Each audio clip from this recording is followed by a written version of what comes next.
अगर हम 21वीं शताब्दी को हिंदुस्तान की शताब्दी के रूप में दर्ज करवाना चाहते हैं, तो हमें एआई का साथ भी देना होगा और एआई की मदद भी लेनी होगी। मेरा एआई फ्यूचर नहीं, प्रेजेंट है जो आप और मैं जी रहे हैं।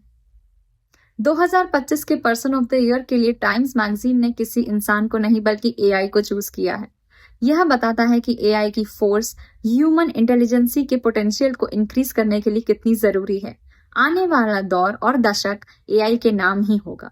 अगर हमें विश्व में इंडिया का परचम लहराना है और जैसे डिजिटल पेमेंट्स की वजह से वर्ल्ड बैंक और आईएमएफ जैसी संस्थानों ने इंडिया की तारीफ करते हुए कहा है कि जो इंडिया ने एग्जाम्पल सेट किया है डिजिटल यूपीआई पेमेंट्स का, वो विश्व में कहीं नहीं हुआ है।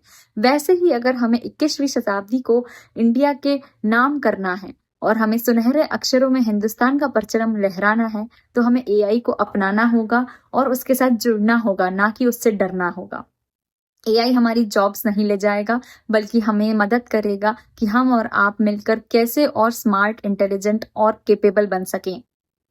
स्टैनफोर्ड ग्लोबल एआई इंडेक्स में इंडिया की रैंकिंग नंबर 3 है, पर हमसे ऊपर है यूएसए और चाइना। बहुत अच्छी बात है कि इंडिया नंबर 3 पे है।